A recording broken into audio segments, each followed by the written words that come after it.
రాష్ట్రంలో ఉన్న దళితులకి ఆచారం, మారకుండా ఉన్న దళితులకి ఆచారం. సో అక్కడ అది చర్చ్ కాదు, రామాలయం అని డాక్యుమెంట్లో ఉంది. కరెంటు బిల్లు రామాలయం పేరు మీదే రేస్ చేశారు, కట్టారు.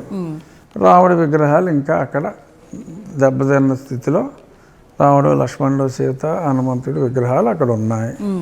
సో ఇవన్నీ స్పష్టంగా ఉన్నాయి. డాక్యుమెంట్లో రామాలయం అనే ఉంది, కంప్లీట్ ఎవిడెన్స్ 1932లో గుడి అని ఉంది. సో అది ఇంతేనమ్మా రామాలయమా, ఈ గొడవ చేసే క్రిస్టియన్లకు అనవసరం కదా, సంబంధం లేదు కదా.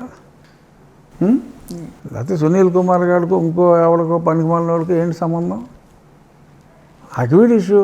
నేను స్థానిక ప్రజాప్రతినిధిని, ఎవడెవడో ఎక్కడెవడో వచ్చేసి ఎవడెవడో మాట్లాడేసేసి రఘురామకృష్ణరాజుకి ఇమేజ్ రావటం ఏంటి?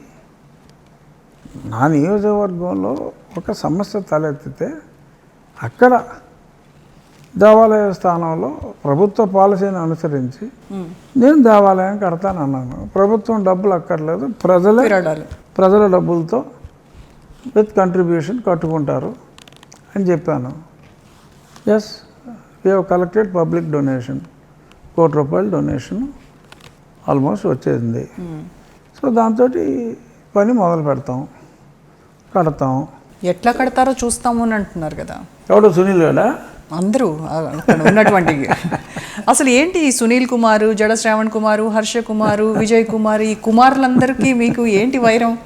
వాళ్ళు అసలు వాళ్ళకి నాకు ఏంటంటే సంబంధం. సునీల్ కుమార్ అన్నాడు సరే, ఇప్పుడు మన తమిళనాడులో చూశారు కదా, అక్కడ చచ్చిపోయారు కాబట్టి ఊరి శిక్ష చేస్తారు ఆ పోలీసులకి, కస్టోడియల్ టార్చర్ చేసిన వాళ్ళకి. ఇక్కడ నేను బతుకున్నాను కాబట్టి వాళ్ళ అదృష్టం.